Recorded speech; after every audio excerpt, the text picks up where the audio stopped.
बिस्मिल्लाहिर्रहमानिर्रहीम। अस्सलाम वालेकुम नाज़रीन, फरवाज एनबी न्यूज़ के प्लेटफॉर्म से मैं आपका मेज़बान नवाज भुट्टो आपकी खिदमत में हाजिर। नाज़रीन, टेक्नोक्रेट्स और ये निगरान सेटअप का जिस तरह प्रोपेगेंडा किया जा रहा है, इसके पीछे की कहानी क्या है और आखिर इस प्रोपेगेंडा को फैलाने के असल हकायक क्या हैं। इसके अलावा हम बात करेंगे हुसैन हक्कानी की कि हुसैन हक्कानी किस तरह का किरदार है और इमरान खान ने आज जो सच बोला है उसके उस पस मंजर में अगर हम देखें तो हुसैन हक्कानी अपने आप में मतलब एक ऐसी शख्सियत है या एक ऐसा किरदार है जो इस मुल्क के लिए ही नहीं बल्कि इस मुल्क की सलामती के लिए भी खतरा है। इसके अलावा हम बात करेंगे कि ये जो इस्तीफों का मसला है, यानी पीटीआई के 123 अरकान असेंबली के इस्तीफों का मुअम्मा है कि हल होता हुआ नजर नहीं आ रहा। आखिर इसकी वजूहात क्या है, इस पर भी हम बात करेंगे। और बात करेंगे आज स्पीकर ने इस्तीफों के हवाले से क्या बात की है और इमरान खान ने आइंदा आम इंतखाबात के हवाले से क्या बात की है। लेकिन सबसे पहले जिस चीज पर हम बात करेंगे वो है फवाद चौधरी की ऑडियो। फवाद चौधरी की आज ऑडियो लीक हुई है और ऑडियो लीक क्या हुई है बल्कि मंजर आम पर आई है और इस लीक को कम से कम गंदा या बुरा या गलीज या ऐसा कुछ नहीं कहा जा सकता। हाँ, लीक होना एक गैर इखलाकी जो बात जरूर है। ताहम इस ऑडियो में जो मामलात उठाए गए हैं या जिस तरह की बातचीत की गई है वो बहुत पॉजिटिव है और अगर इस तरह की सोच पीटीआई के अंदर पलने लगे, बढ़ने लगे तो फिर यकीनन इस वक्त जितने भी इस मुल्क में ज्यादातर मसाइल हैं वो वहीं खत्म हो जाएंगे।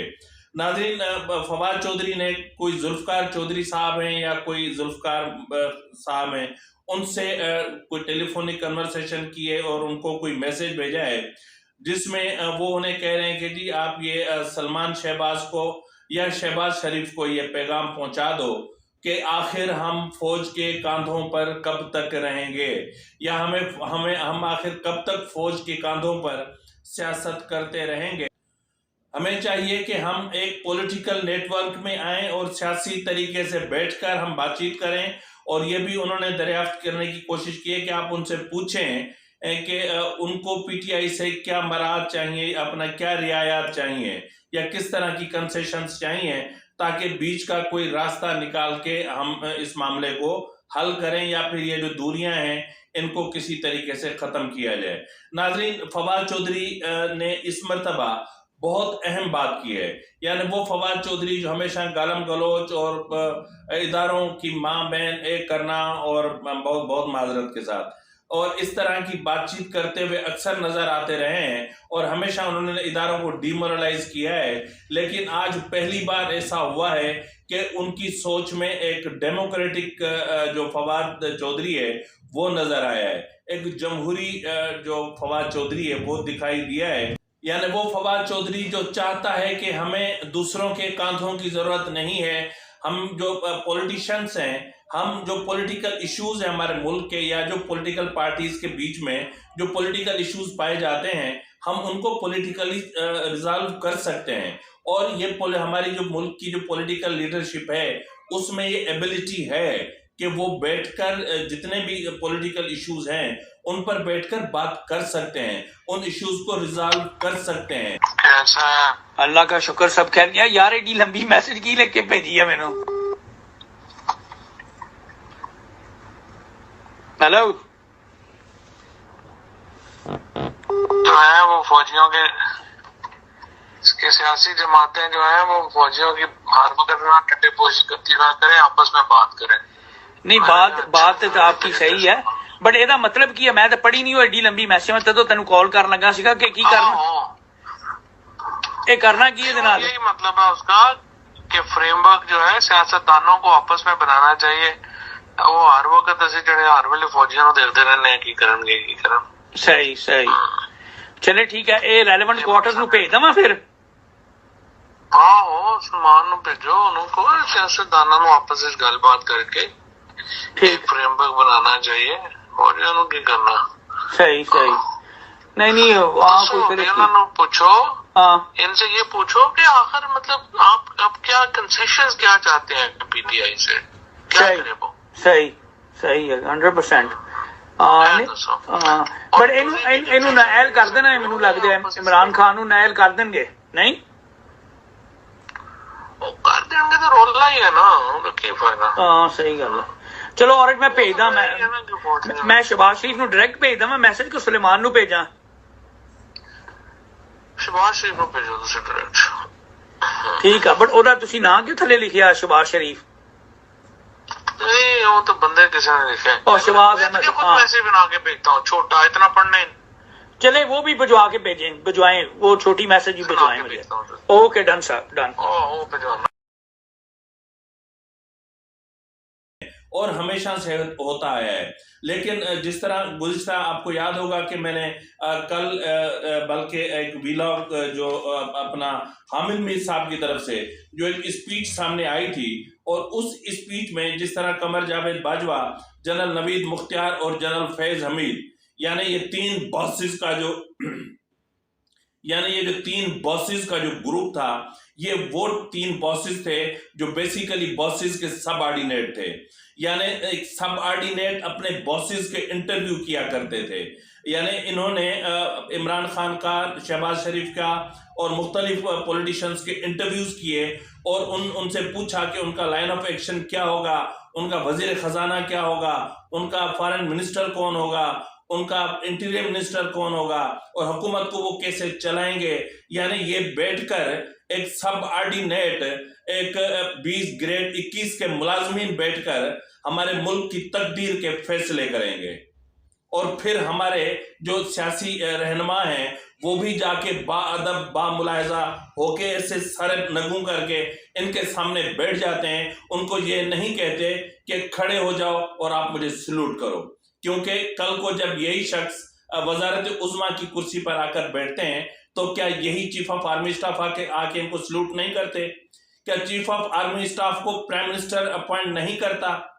क्या GHQ से जो समरी मूव करती है डिफेंस मिनिस्ट्री से होती हुई जो प्राइम मिनिस्टर तक आती है, तो उनमें मोस्ट सीनियर और मोस्ट क्वालिफाइड जो जनरल्स होते हैं उनको देख के, और प्राइम मिनिस्टर उनकी अप्रूवल नहीं देता।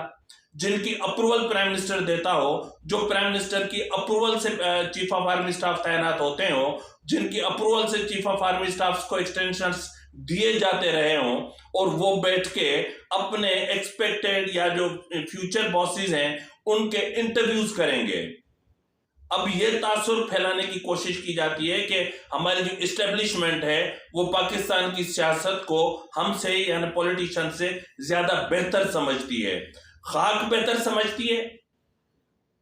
अगर इस्टेब्लिशमेंट पाकिस्तान को बेहतर समझती होती, अगर इस्टेब्लिशमेंट पाकिस्तान की नेचर को समझती होती, अगर इस्टेब्लिशमेंट पाकिस्तान की पॉलिटिक्स को समझती होती, तो आज हमारे मुल्क के मुआशी हालात इस तरह बदतरीन सूरत हाल से दो चार ना होते। इन्होंने हमारी पॉलिटिकल लीडरशिप को अपाहज करके रख दिया, हैंडीकैप करके रख दिया, हेचरीज खोल के रख दी थी। और जुमा 8 दिन नहीं हुए डिपॉलिटिसाइज हुए, या क्या बोलूं मैं, कभी कभी बहुत बोलने को दिल करता है लेकिन हदूद है कुछ हमारी, इसलिए हम नहीं बोलते। तो बहरहाल कहने की बात यह है कि जो है वो अब इनको जिस तरह गैर सियासी हुए हैं, तो ऐसी सूरत हाल में अब इनको चाहिए कि कम से कम इस मुल्क पे रहम खाएं, इस मुल्क के अवाम पे रहम करें, जिस मुल्क के अवाम के पैसों से ये पलते हैं, जिनके बच्चे शाहाना जिंदगी गुजार रहे हैं और रिटायरमेंट के बाद ये अरबों रुपए लेकर और दूसरे ममालिक में जाकर और बड़े बड़े महल खरीद कर कयाम पजीर हो जाते हैं। इनको चाहिए कि थोड़ा सा इस मुल्क के अवाम पर भी रहम करें। अब बस, अब बहुत हो गया ना। कहीं ऐसा ना हो कि सच में श्रीलंका जैसे हालात पैदा हो और सच में लोग सड़कों पर निकल आए और टैंकों के आगे खड़े हो जाएं और फिर आप लोगों को छुपने की जगह तक ना मिले। तो बहरहाल पहली मर्तबा फवाद चौधरी ने एक अच्छी बात की है कि जो सियासी मसले हैं हम पॉलिटिशियंस को सियासी तरीके से बैठकर हल करने चाहिए। लेकिन मसला ये है कि ये बात इमरान खान को कौन समझाए। अब वो जब जो है वो टुनारी में जब होते हैं, उनको तो ये भी पता नहीं है कि आज वो क्या बोल रहे हैं और कल वो क्या बोलेंगे। और आज जो कुछ वो बोलते हैं दूसरे दिन जाके और दूसरे दिन बैठ के उसकी तरदीद कर देते हैं। यानी आज जो कुछ बोला दूसरे दिन उससे मुकर जाते हैं। कभी कहते हैं अमेरिका ने मुझे गिराया, कभी कहते हैं नहीं गिराया, कभी कहते हैं मुझे एस्टेब्लिशमेंट ने गिराया, कभी कहते हैं नहीं गिराया, कभी कहते हैं किसने गिराया। अब एक नया टोटका सामने आया है, वो ये है कि जी जो है वो उन्हें अभी समझ में आया है कि जनरल बाजवा ने हुसैन हक्कानी को हायर किया था वॉशिंगटन में लॉबिंग के लिए। यानी हुसैन हक्कानी वॉशिंगटन में जनरल बाजवा को प्रोमोट कर रहा था, जबकि उसको प्रोमोट करना चाहिए था इमरान खान को। इसमें तो कोई दो राय नहीं है कि हुसैन हक्कानी CIA से उनका ताल्लुक है, और है नहीं बल्कि रहा है, और ये बहुत कुछ जानते हैं। मैं 2 प्रोग्राम्स इस पे कर चुका हूं, मैं आपको वाज़ेह तौर पे बता चुका हूं कि हुसैन हक्कानी बहुत पहले जानते थे कि पहले मर्डर जो है वो बेनज़ीर साहबा का होगा या मुर्तज़ा का होगा, और बेनज़ीर की हुकूमत कैसे गिरेगी, और फिर मीर मुर्तज़ा भुट्टो को किस तरह जो है वो ख़त्म किया जाएगा, और उसके बाद फिर बेनज़ीर साहबा को कैसे शहीद किया जाएगा।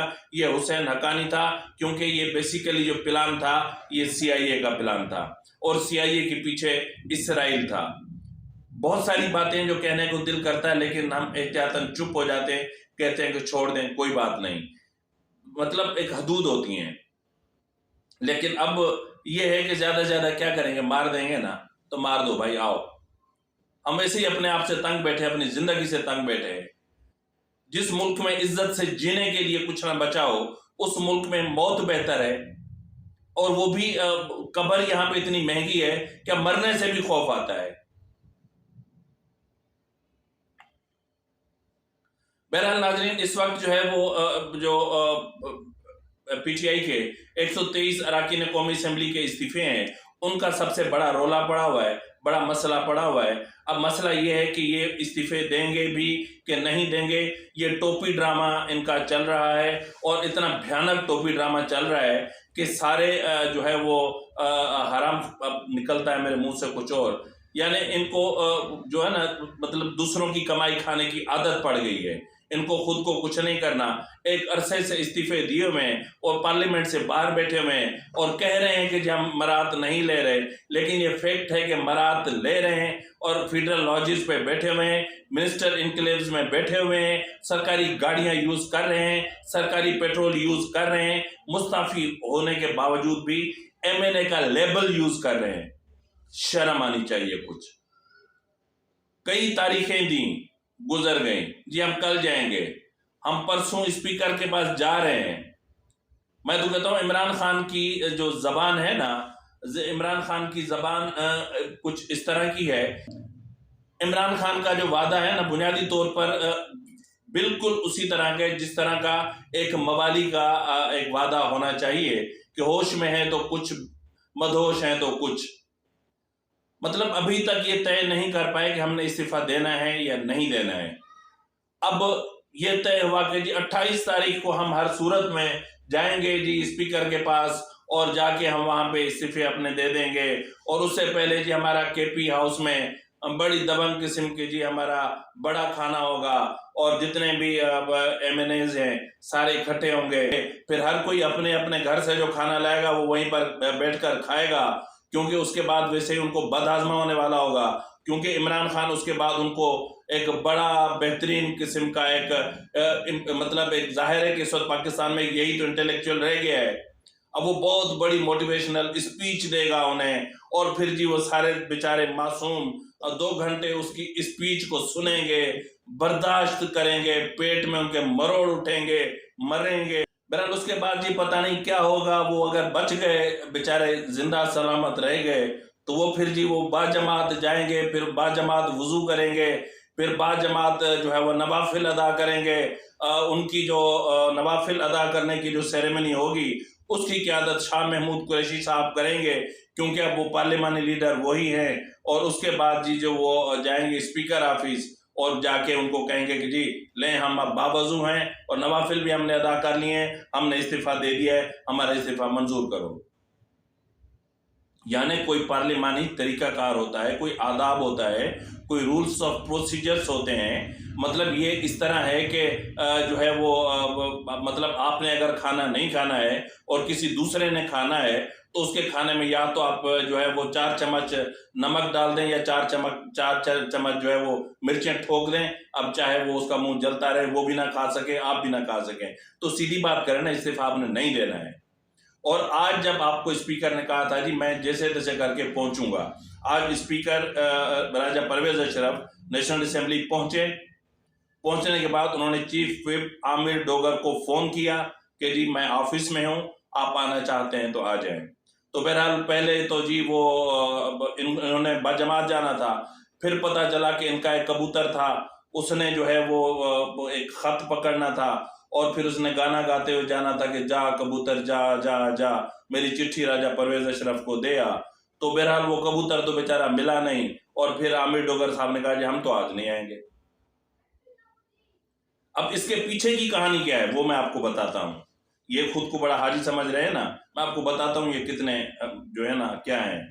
असल में एक्चुअल इशू ये था कि अच्छा ये हुआ, और उसके बाद फिर इमरान खान साहब ने शायद मेरे ख्याल में कुछ लगा लिया होगा, तो इसलिए उन्होंने फिर ऐलान कर दिया कि जी इस्तीफों के हवाले से कल जो पीटीआई की जो मरकजी क़यादत है उनका जी हमने इजलास तलब कर लिया, बैठ के हम अभी फार्मूला तय करेंगे।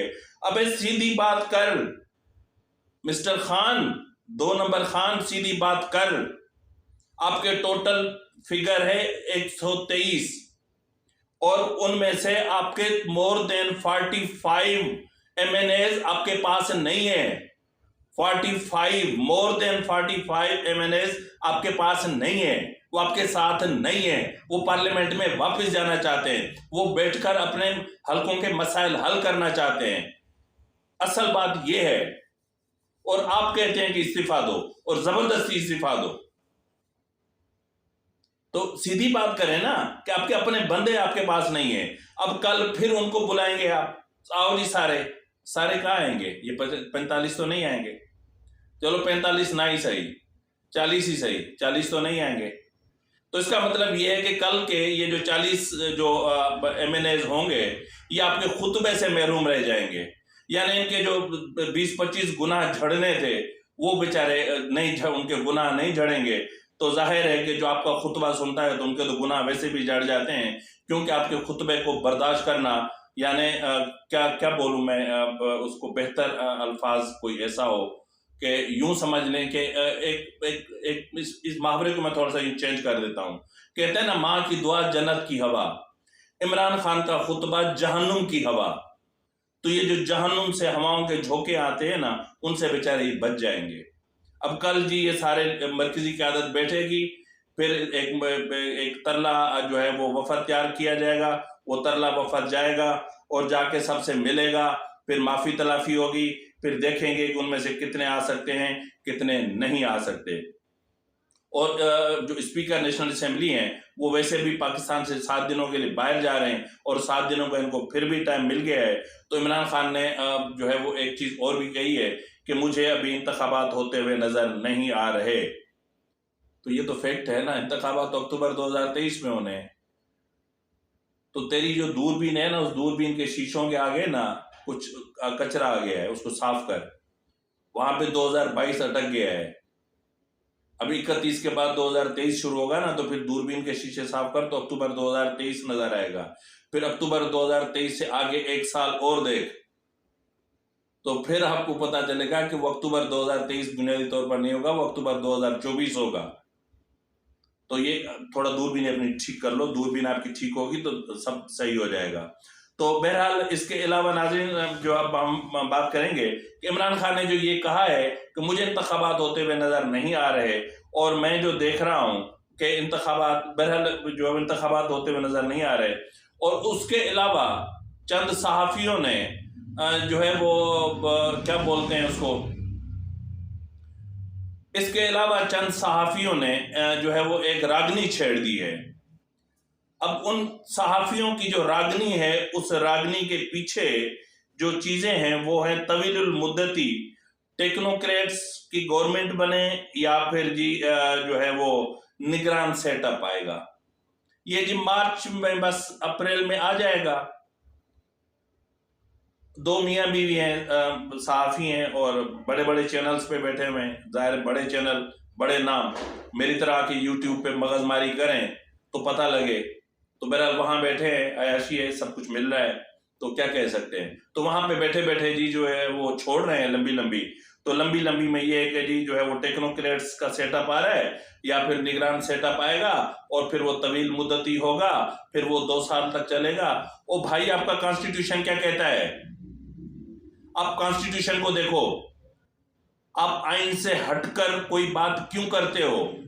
आप आइन को एक तरफ क्यों रखते हो? गुज़िश्ता रोज की कोर कमांडर्स कॉन्फ्रेंस के आपको आप मिस इंटरप्रेट क्यों कर रहे हो? क्या आपको पता है कि वहां फैसले क्या हुए हैं? जाके पहले अच्छे से तसल्ली कर लो।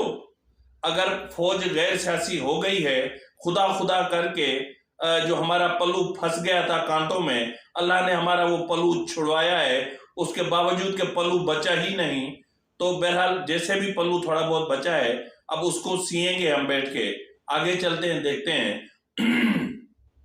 तो कोर कमांडर्स कॉन्फ्रेंस के जो फैसले हैं उसको मद्देनजर रखकर जी हर किसी के अपने सोर्स हैं, हर किसी के अपने जो है वो फीड करने वाले हैं, वो फीड कर रहे हैं। और जाहिर फीड के साथ तो फीड होती है ना, यानी एक समझ जाए कि फीड किसको कहते हैं। तो फीड जी वो चल रही है, और उस फीड के सहारे पे जी सारे फैसले हो रहे हैं। और अब देखना ये है कि फाइनली क्या होगा। और इसके अलावा जिस तरह मैंने आपको कहा कि इनको आइन भूल चुका है और निगरान सेटअप आएगा, ऐसा कुछ भी नहीं है। इंतहाई इंतहाई इंतहाई अहम और आला सतही ज़राए का कहना है कि ये हुकूमत अपनी आईनी मुद्दत पूरी करेगी।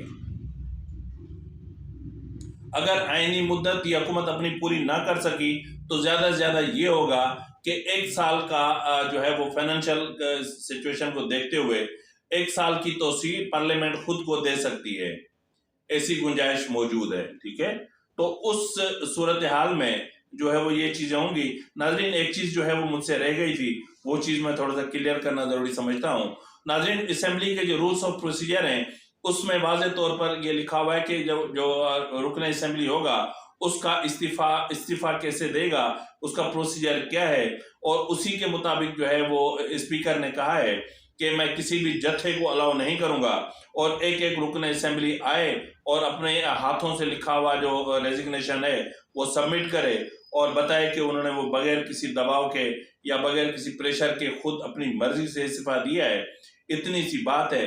और उसमें ये नहीं है कि आप किसी दबाव के तहत पूरा जत्था, पूरा लश्कर लेकर चले जाएं और फिर जाके आप जो है वो आपको पता है कि इस वक्त स्पीकर के साथ कितने लोग आपके रास्ते में आप टूट फूट का शिकार हो चुके हैं। और इस टूट फूट में जो फवाद चौधरी का जो आइडिया है ना, वो बड़ा जबरदस्त है। उसको जरा आप रिकंसिडर करें और उसके मुताबिक कम से कम आप चलें और आप एक पॉलिटिकल सर्किल में आए और नेगोशिएशन का अमल शुरू करें। तो नाज़रीन, इसी के साथ ही अपने मेजबान नवाज